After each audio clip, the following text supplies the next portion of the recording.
Նրան տապանում հյուրընկալել եմ հիմնադիր զավակներ նախաձեռնության համահիմնադիր հանրային գործիչ Հայկ Մանասյանին, պարոն Մանասյան, շնորհակալ եմ հրավերն ընդունելու համար։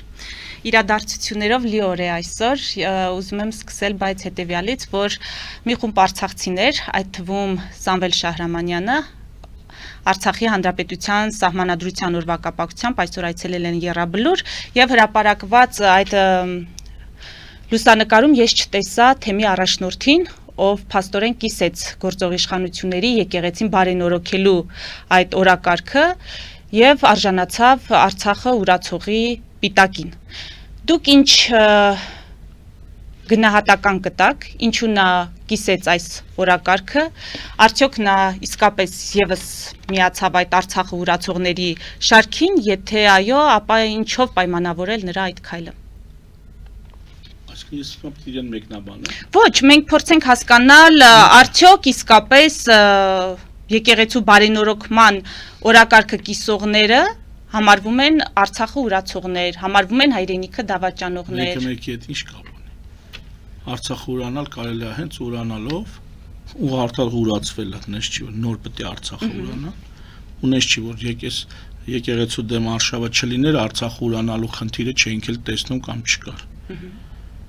Եկեղեցու արշավն էլ իր առանձին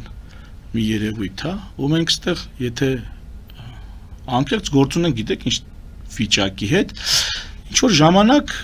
արժե համակարգն այնպեսին է եղել, որ կինոներում ասենք եղել է բարի ուժ եւ չար ուժ, եւ բարին ու չարը իրար հետ պայքարում են, դիտողը բնականաբար ավելի կարեկցում է, այսպես բարի ուժին իրեն նույնացնում է բարի ուժի հետ, հետո ֆիլմերը փոխեցին իրանց ուրեմն բովանդակությամբ, երկու չար ուժ են իրար հետ պայքարում, ասենք մեկը հանցագործ է,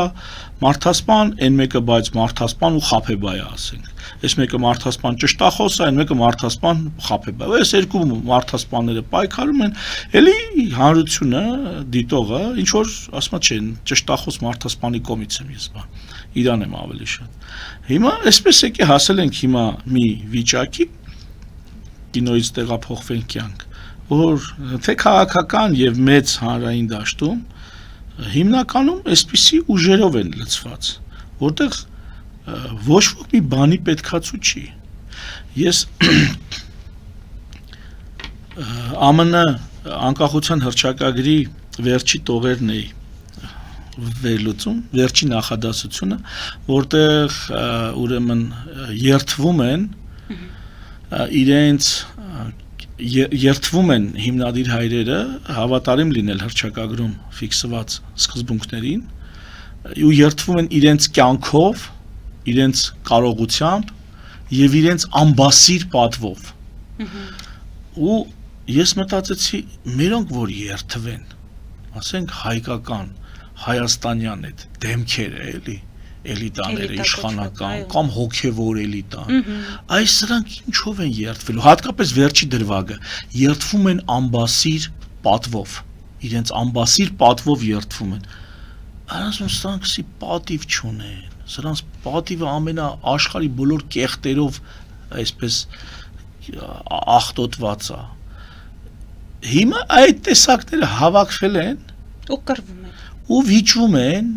մեկը կգնա Եռաբլուր, մեկը կգա Եռաբլրից, մեկը կգնա պատարակի, մեկը պատարակը կմատուցի, մեկը չգիտեմ հաղորդություն կընդունի։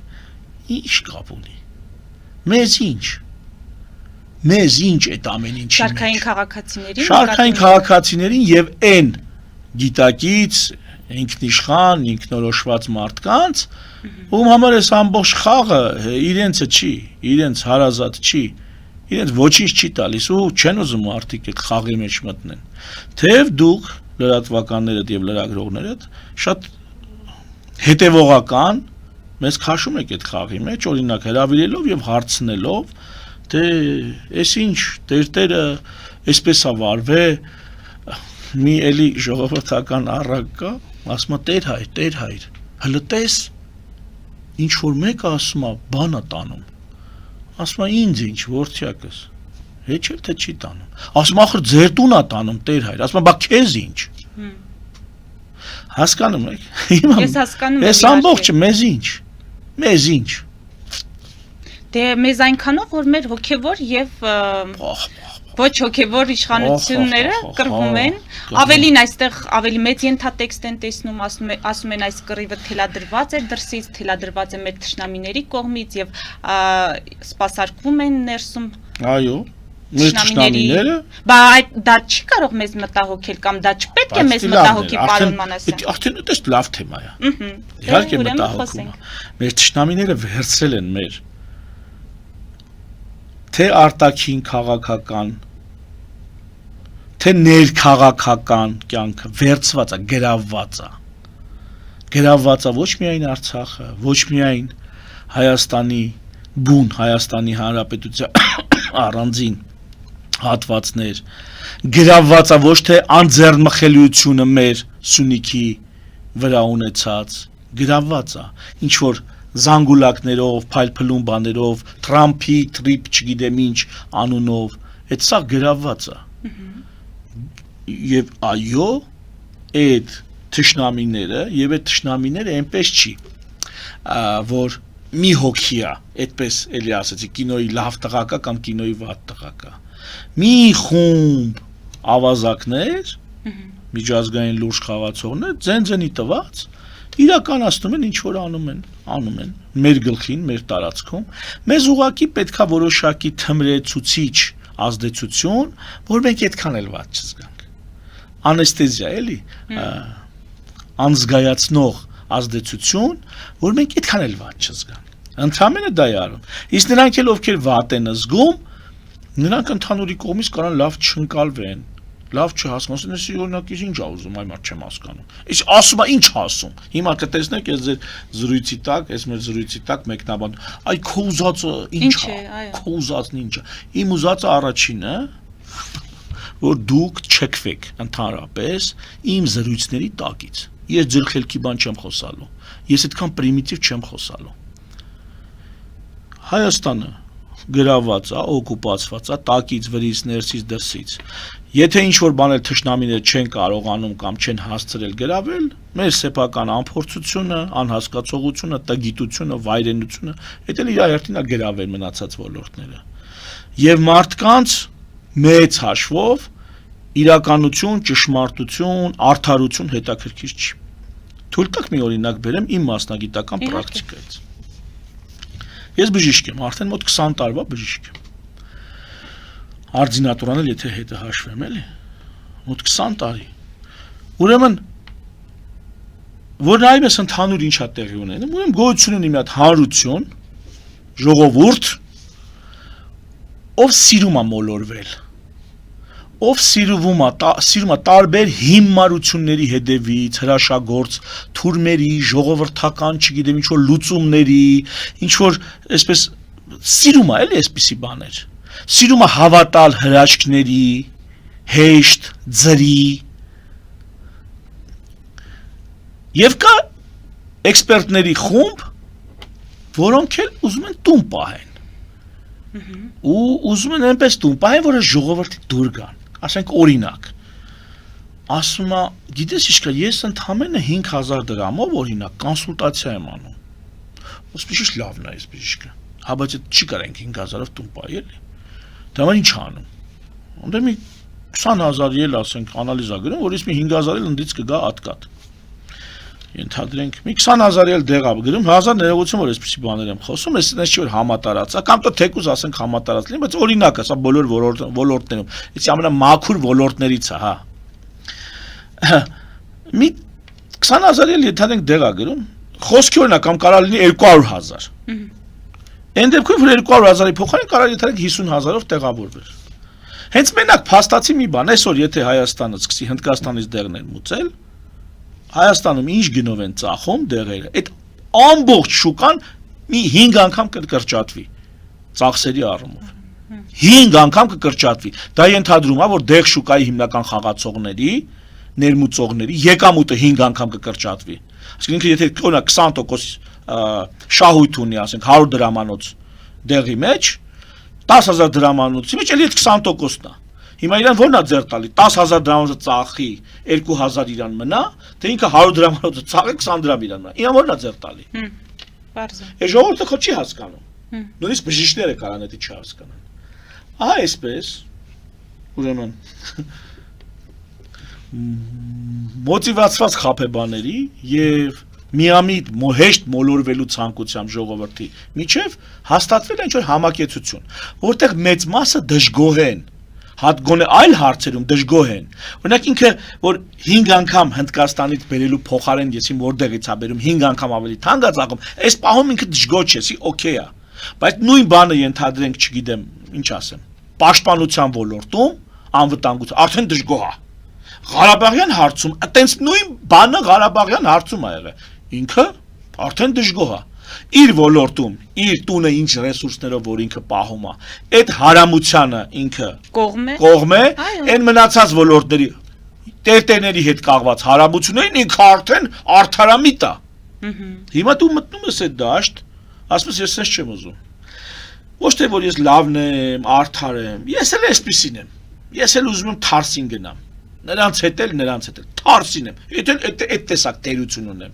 Ասում ես Թարսին եմ գնալու։ Ինչ եմ անելու։ Ասում լսի, այ գար, քեզի խաբել են, քեզի մորթում են, քեզի հրապուրել են, գրավչանյութ են տվել ու դու հավատացել ես։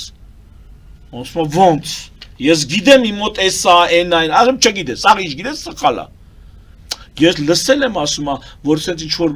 վարժություններ կա, այսօրվա դեպքն եմ ասում, իմ պացիենտի, ասում սենց վարժություններ կա, ասում գնա արա այդ վարժությունները, որից լսել ես, գնա անդեղ էլ հարցերը տուր, ոնց ասում դու իմ բժիշկն ես, բայց ես չհարցնեմ։ Բա որ ինձ հարցնում ես, այո, այդ ասում եմ ներողություն։ Հիմա ես որպես քո բժիշկ պատասխանեմ, ինչ դու մտածել ես, դա սխալ է, ինչ լսել ես, դա սխալ է, ճիշտ է մի բան, ինչ ըստ ես լսել։ Ու դու կարաս հարցնես, ինչ ես լսել։ Իմ խոսքերի տակ հարցեր առաջանում է, խնդրեմ հարցրու։ Ես պարտավոր չեմ ամբողջ այդ մեդիա աղբը, այդ թվում առողջության վերաբերվող մեկնաբանել, բացատրել, որին պացիենտին չխաբեն։ Այդ քո խնդրեմն անգիր։ Հիմա դառնում եմ այն մյուս, ընդհանրեն գոլեգայից։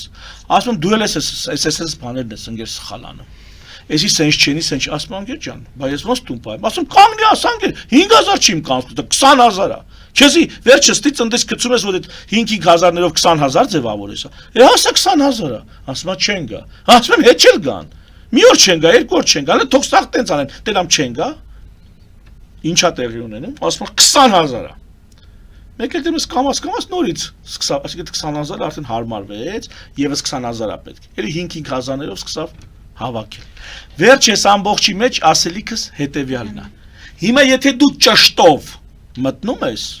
ստիպված ես գոլեգաներիդ ասել, որ դու խաբեբա եք, այսինքն վիրավորել, ինչը հեշտ ցանկալի չի։ Հաճախորդներիդ այսպես կոչված ասել, որ դուք հիմար եք, ինչը դարձյալ հաճախորդներին դուր չի գալի։ Ստացվում է դառնում ես վատամարդ։ Թե նրանց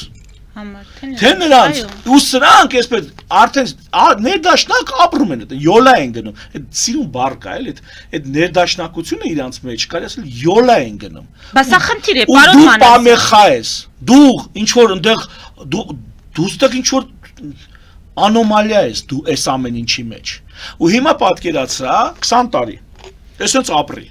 այսպես աշխատի, 20 տարի, ինչքան պետք է վատամարդ լինես, հələ պատկերացրա։ Սա աշխարհի վատամարդ կլինես, չէ՞։ Ու այդքանից հետո դու այնուամենայնիվ շարունակես մնաս թեմայի մեջ։ Մի դերցակ, մի շորի խանութ լինի, պատկերացրա։ Շոր կարողների դեմ գործի իր եւ իր հաճախորդների դեմ գործի։ Կարա աշխատի նա, չի կարա աշխատի։ Ոչ հաճախորդ կունենա, ոչ գործընկեր։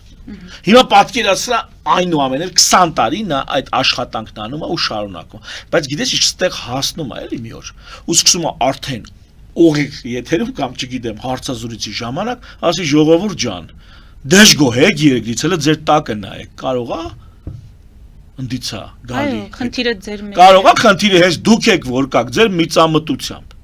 Մենակ եմ որ կոմպետենտություն, էքսպերտիզա դուք չեք հասկանում ինչա։ Որ գնացել ես էքսպերտի մոտ, էքսպերտն ասում է սենց չի նենցա, դու լսում ես, գնում ես անելու կամ հարցեր ունես, տալիս ես։ Բայց դու չես գնում, ստից կարդում ասում լսի ինգեր էքսպերտ, որպես պրավաչնիկ։ Ես եմ լսել, դի տեղեկացնես, է սրանք ոնց է։ Ասում գիտես ինչ, դու կրթություն ես ուզում, ուսումնական կենտրոն չեմ էլի ես։ Ասում այդի արդեն կոպտություն է։ Հիմա թշնամին պարոն Մանասյան։ Այս նույնը ամբողջ երկրում Ահա։ բոլոր ոլորտներում էս նույնը։ Հիմա այս փոքրամասնությունը, որոնք կան, համոզված եմ կան, այս փոքրամասնությունը դեմոկրատական ճանապարհով իշխանություն վերցելու հնարավորություն ունի։ Ցանկացած այլ ճանապարհով իշխանություն վերցելու հնարավորություն չունի այ մարդ։ Ինչա սպասվում է ժողովրդին, ծեծուտելուց բացի, կորուստներից բացի, զրկանքներ կրելուց բացի։ Ինչա մնում։ Փոխվել են ձեր տրամադրությունները։ Դուք միշտ լավատես էիք ու դուք Ես էլի միշտ լավատես կանեմ։ հավատացել եք, որ մեկ հոգին, եթե վճռական է իր ծրագրերում, իր նպատակներում, ինքը կարող է իրավիճակ փոխել։ Հիմա բան է փոխվել, Ասեմ ինչ է Մանասյան։ փոխվել։ Ասեք։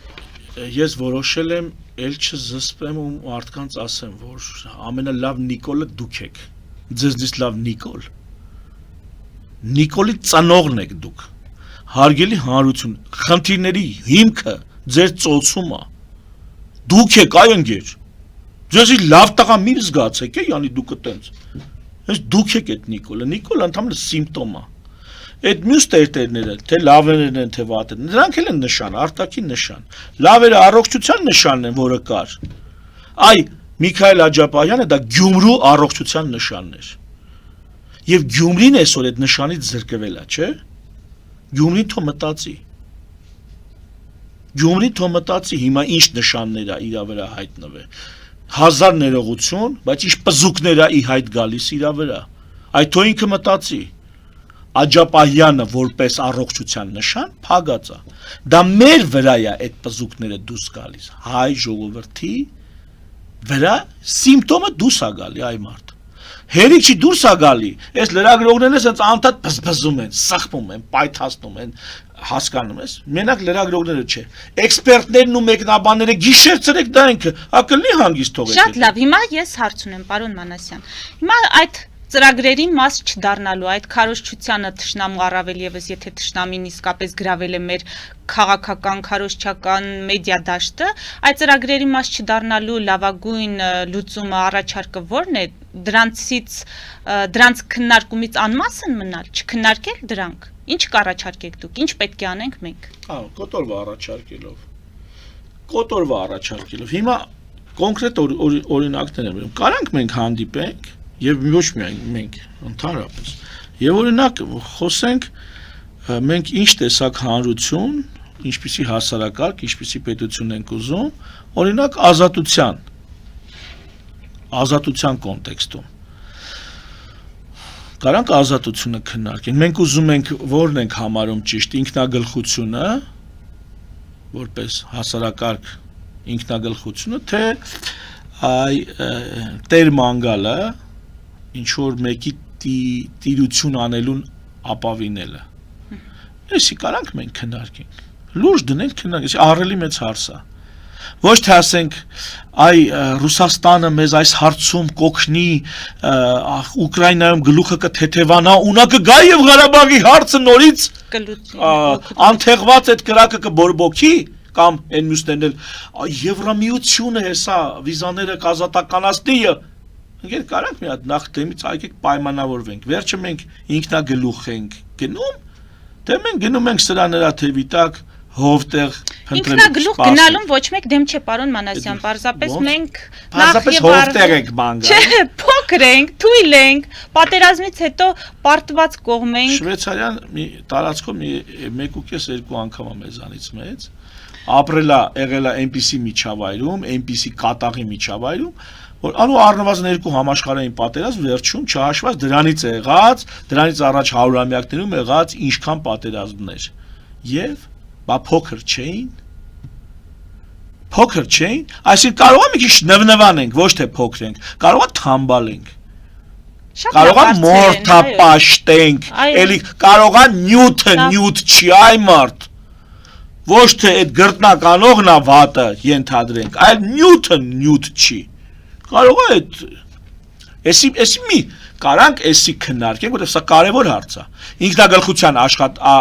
աստիճանը քո հանրության մեջ։ Դու ոնց ես դրան նայում, ոնց ես դա դիտարկում։ Եկեք գովազդ հայտարարենք, հետո անպայման վերադառնանք եւ քննարկենք մեր եթերում գովազդը։ Ֆելիչե ժամանակակից ատամնաբուժական կլինիկա։ Այստեղ հարմարավետությունն ու խնամքն առաջնային են։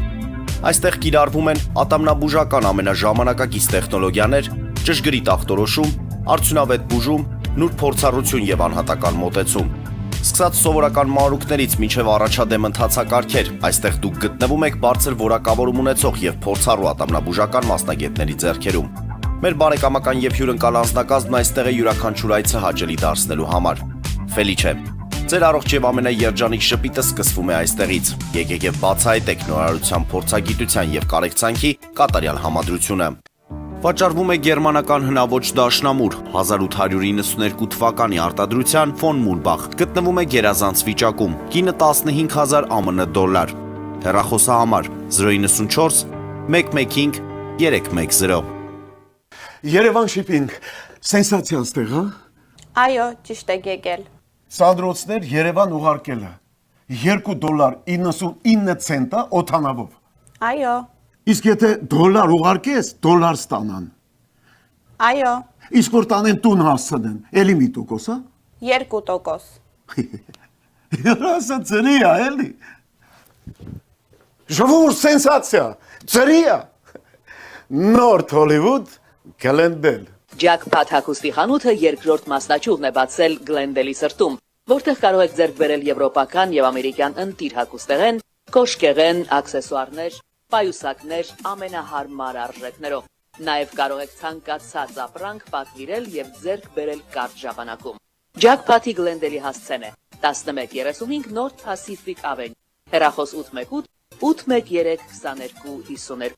Ջաքփաթ հագուստի լավագույն կենտրոնը Գլենդելում։ 60-ից ավելի ճանաչված եվրոպական բրենդների ինքնատիպ, չկրկնվող եւ մատչելի ընտրանին Fortuna Home and Country House խանութ սրահում։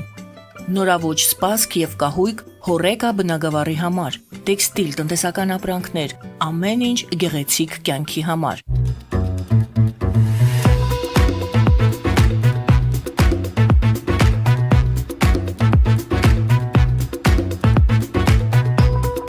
Արարատ ռեստորան, ընտանեկան եւ ընկերական ժամանցի լավագույն հասցե, սիրված արտիստներ, հյուրընկալ մթնոլորտ, հարուստ ճաշացան, անմահական խորտիկներ։ Արարատ ռեստորան, հասցեն անփոփոխ, սիրով սպասում ենք ձեզ։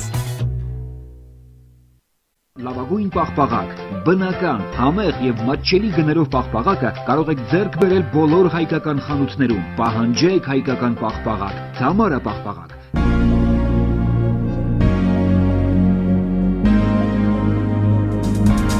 Տպագրեք ձեր գիրքը Նոյան տապան տպագրատանը, ինչպես նաև թերթեր, ամսագրեր, բուկլետներ եւ այլն։ Հասցեն քաղաք Երևան, Իսահակյան 28 առաջին հարկ։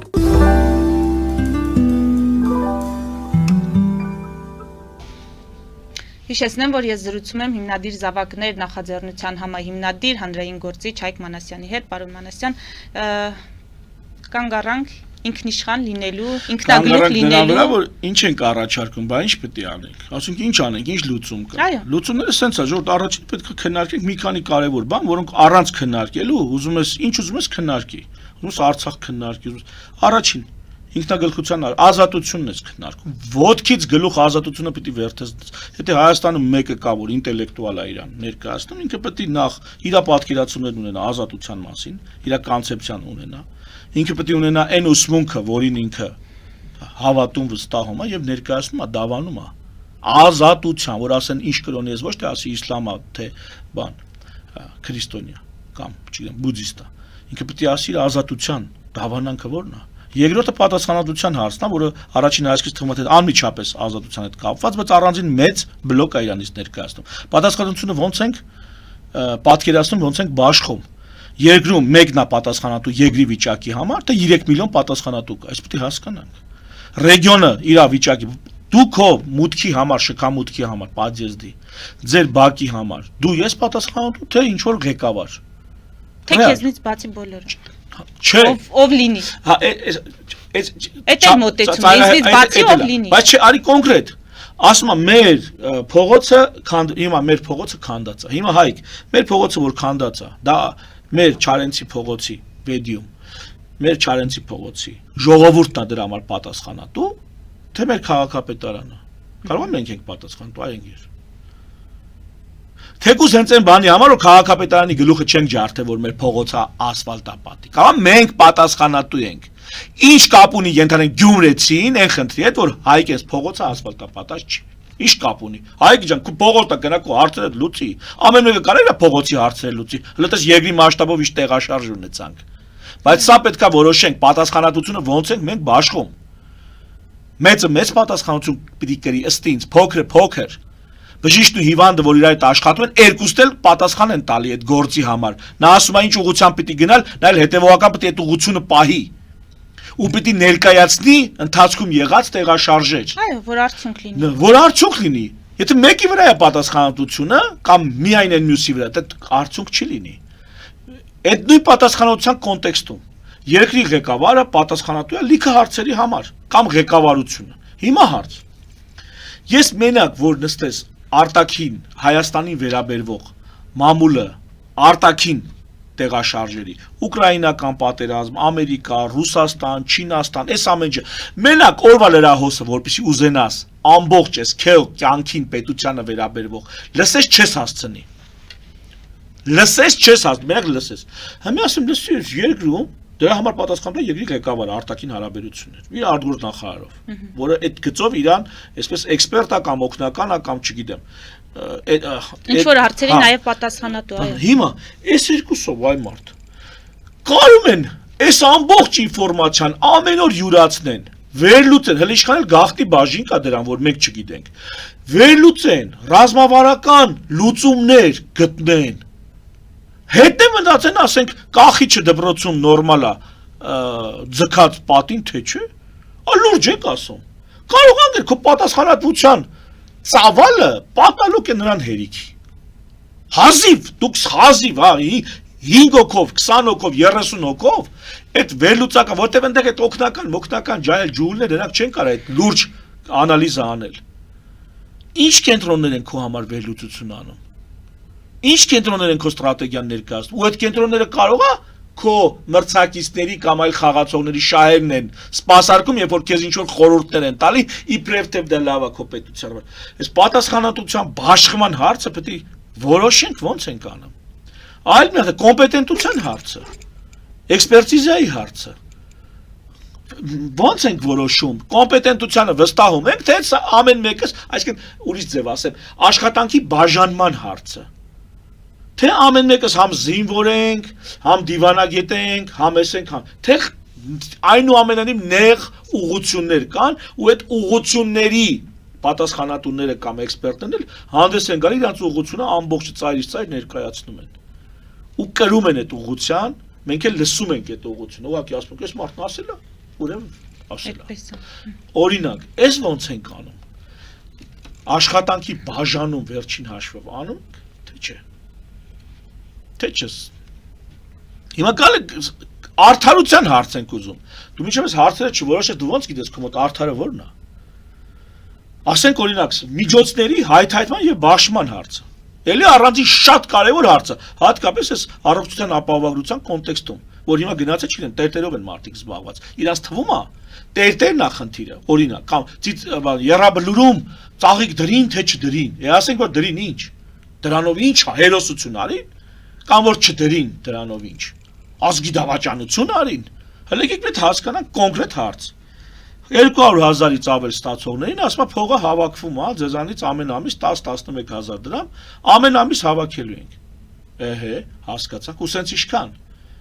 Այս ճիշտ ձև է, մենք համաձայնում ենք սենց ենք միջոցները ուրեմն հայթայթելու եւ բաշխելու։ Միշտ ինչ որ սահմանափակ խումբ, որը աշխատում է 200,000-ից կամ 400,000-ից վերև, պետք է իր աշխատածը տա, որ ինչ որ մի հատ առանձին խումբ, որը կամ թաքցնում է իր եկամուտները, կամ չի աշխատում, կամ աշխատում է դրսում եւ չի գրանցվում այդ աշխատածը, այդ խումբ պետք է այս ամբողջը բաշխվի նրանց միջև։ Այս ճիշտ է, մենք այս հարցը, ահռելի մեծ հարց է։ Առանց այս հարցի պարզաբանման պետություն չի լինում։ Առանց այս հարցի պարզաբան, գոնե որոշակի պատասխանատուների որոշում կայացնողների շրջանակում այս հարցը պարզաբանվում է։ Հիմա որն է ճիշտ։ Թե ընկեր ջան, դու 200,000-ից ավել ես ստանում, դու կվճարես 11,000 դրամ, դու 200,000-ից ցածր ես ստանում, դու կվճարես 8,000 դրամ։ Իսկ դու թոշակառու ես, դու կվճարես 3,000 դրամ ամսական։ Բայց ես դեղի փող չունեմ, բայց այն չունեմ, ձեր խնդիրն է։ որպեսզի ես գնամ միլիոն ստացողից, ասեմ գիտես ինչ կա, 100,000 տուր, ու կարանամ նրա աչքերի մեջ նայեմ, ես պետք է ասեմ գիտես ինչ կա, այն տատին իր 40,000 թոշակից 3,000-ը տվել է, եւ խնդրում եմ դու քո միլիոնից 100,000-ը տուր։ Այս հարցերը մինչև չես լուծում, դու չգիտես էլ արդարություն ասածը որն է։ Այսինքն, եթե մի ձև որոշել ես, այդ կարգը արդարն է, այդ կարգից շեղվածը անարդարն է։ Սենց ընդհանուր կոպիտ եմ ասում, չէ, արդարության փիլիսոփայություն ավելի խոր ու ավելի կենսաբանական է նույնիսկ։ Որտեղ պրիմատների մեջ, շիմպանզիների միջև արդարություն, անարդարություն հասկացություն կա։ Հիմա եթե արդարությունը չես որոշի, արդարը դատությունը ո՞նց ես անում դու։ Քո արդարադատությունը ինչի վրա է հիմնված, այ։ Ովքեր են իրականացնում։ Քոմո ճիշտ ու սխալը ո՞նց է որոշվում, ովքեր են իրականացնում։ Բաներ կտեսնեք, ես այդ մեկ-մեկ նայում եմ Ամերիկայի դատերից, որ օրենքով ինչ որ բան է։ Օրենքով այս մարդուն պատիժ է հասնում, այս ինչ արարքի համար։ Դատավորն ասում է, բայց այս մարդը այլ ձև չել կարա վարվեր։ Ստիպված է, հա օրենքի խախտում է։ Բայց ստիպված է, չէր կարող իր ձև աներ։ Ասում է արդար է գնա։ Երբեմն տուգանք կա, տուգանքը դնում է այն մյուս կողմի վրա, ասում է ճիշտ է, այս մարդը խախտում է, բայց օրինակ հաց է գողած, դեղ է գողած, ասում է, բա ինչ աներ, իր սիրելի համար դեղ է գողած, թողեր մեռներ, հա, ու դա ճիշտ էր, դատավորն է ասում, դող հասկանում եք, սա իշխանություն է, ու կարա մեկ ընդի զանգի ասես ոնց է սենց որոշե, կամ կոլեգան ասի, այ մարդ շառա գործ չունեց բան, իշխանություն է, դատական իշխանություն, բերնով ես ասում, ասում է ճիշտ է, դու օրենք ես խախտել, միտեց դատել կար, ասում է, դատավորն ասում է, ես եմ մեղավոր, որպես հանրության ներկայացուցիչ, ես եմ մեղավոր, որ դու սենց հարցի առաջ ես կանգնել։ Հասկանում եք ոնց է աշխատում։ Հիմա ու սա իդեալականացված բաներ չի։ Խոսք եմ տալի։ Այս գալան գեդան վիճակը, որ ցենց շարունակում եք ժողովուրդ ջան, հենց այս արդյունքներն է տալու ավելի բետար։ Վաղը կենսապայմանները կլավանան։ Իրոք ավելի լավ եք ապրելու։ Բայց այդ ավելի լավ ապրուստը ոչ մի երաշխիք, ոչ մի լուրջ հետաքրքրություն։ Ինչքան լավ բան կա այսօր մեր կյանքում շատ լավ բան կա, մեր մշակույթի, մեր ավանդույթի, մեր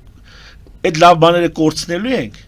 առանձնակի լավներ չենք գտնելու։ Այս շիպես առավոտից իրիկուն աշխատելու եք, մի կոպեկ ավել պակաս աշների տերևալու է, մի վարկյան ազատ կամ քիչ աշների տերևալու է, արևմուտքի ձեր բարազատներին զանգեք, ձեզ կասեն ոնց են ապրում։ Ես ուրեմն ուսանող շատ խոսացի, չէ՞, մի հատ էլ օրինակ բերեմ, ուրեմն ուզում էի գնալ Միացյալ Նահանգներ, մտածում էին մասին պարապել եւ Միացյալ Նահանգներում կրթություն շարունակելու մասին։ Հորս այս հարցով դիմեցի, մի երկու անգամ եմ նման հարցով հորս դիմել, հիմնականում ուսանողական տարիներին եւ նոր ավարտած ժամանակ։ Ասում եմ, այսպես անեմ։ Ասած քանի ժամ ես աշխատելու, ինչ ես անելու, ընդեղ։ Ասի այսպես։ Ինչքան ես աշխատելու, որպեսզի հասնես այդ քննությունները հանձնելու եւ մի խոսք, ու ներկայացրեցի, որ այսքան։ Ասած հիմա հարցից պատասխանի։ Այստեղ արդյունքի հասնելու համար, եթե դու ճիշտ այդքան ներդրում անես, ջանք դնես, ինչի կհասնես։ Ասի ինչի ուզեմ։ Ասես դե ուրեմն գնա ու հասի։ Դե ուրեմն գնա ու այդ ջանքը դիր, ընկեր։ Դիր քո երկրում։ Դիր ընդեղ որտեղ գտնվում ես։ Ճիշտ է, հետաքրքրություն կա, ընդեղ ինչ որ ինտրիգա կա, ինչ որ լավատեսություն կա։ Բայց եթե դու պատրաստ ես այդ ծավալի աշխատանք անել, աշխարհի որևիցե կետում, հլարիգից ստեղ արա, էլի։ Կարող է ստացվի։ Ասելիքս որն է ժողովուրդ, մենք ստեղ համարյա բան չենք անում, ապրում ենք։ Հələ սեփական տունը, որ այսօր գյուղերում այդպես լքված են, 2-3 հարգանոց, 2-3 հարգանոց տներ Քյավառում, Մարտունիում, հələ գնացեք մի հատ տեսեք ինչ տներ են սարքել մարդիկ ու տեսեք քանի հոգի ան դե մնում։ Ու ինչքան են եկել ջահելությունը Երևանում իրեն ինչ որ ձև ռեալիզացրել։ Վաղ է այդ ամեն ինչը մեր համար։ Հերավոր երանություն է լինելու։ Եկեք Քելքներից գլուխներս հավաքեք, այս հարցերը ճշտենք ու էլի հարցեր կան, որոնք հիմա ես ուղղակի չեմ։ Այս հարցերը ճշտենք, տենանք ոնց ենք ապրում, ոնց ենք անում, այդ ստանդարտը այսպես ասած մենք մեր համար որոշենք ու ես ինձ համար որոշել եմ, բայց շատերը կարա դրա հետ համաձայն չլինեք։ Օրինակ ես հիմա որոշել եմ 1000 դրամ ստացողն էլ պիտի մի կոպեկ տա, որ ես կարողանամ միլիոն ստացողից շատ ուզեմ։ Եթե 1000 դրամ ստացողին ասում ես ապրի մուֆտջու երանելի կյանքով, բոլորը պարտավոր են քեզ, դու հենց խեղճության հիմքով արդեն արտոնյալ ես, չէ ընկեր, դու խեղճության հիմքով խեղճ ես, հանգարց չմոռանաս, ու եթե ուզում ես խեղճ չլնես, այսքան ունես, դրա 5%-ը դուր, ու դու էլ խեղճ չես, այ դու իսկականից մասնակցում ես քո կարողության չափով, թեև կարող է դա բան չփոխի, այդ մեծ բյուջեում, այդ մեծ ֆոնդում, օրինակ ապահովագրության, բայց դա փոխում է երկրում, մարդիկ ամեն մեկը իր կարեցածի չափով ներդրում է ունենում, մարդիկ միասին են աշխատում, երգիր են սարքում, ոչ թե Եվ սրտացավությունը ընդհանուր է լինում։ Եվ դա էլ կարող ասի, գիտես ինչ կա, ես իրավունք ունեմ, ինչու որտեղ ես ներդրում եմ, ասում եմ ինչ ես արել, որ ինչքան կարած է այդքան էլ արել եմ, դա արդեն ուրիշ հարց է, բայց ես արել եմ։ Այ, դա կլինի, այս պետք է սկսենք, այս պետք է խոսանք։ Ոչ թե տերը գնաց ծաղիկ դրեց, թե չգնաց ծաղիկ դրեց։ Խոստանում եմ մեր ոդքասթի շրջանակներում կխոսենք, շատ շնորհակալ եմ, մեզ դիտողներին հիշեցնեմ, որ զրուցում էի հիմնադիր Զավակներ նախաձեռնության հիմնադիր հանրային գործիչ Հայկ Մանասյանի հետ, մեր ուղիղ եթերները կարող եք դիտել Patreon-ում, նաև այդ հարթակում աջակցել մեզ էկրանին երևացող QR կոդով։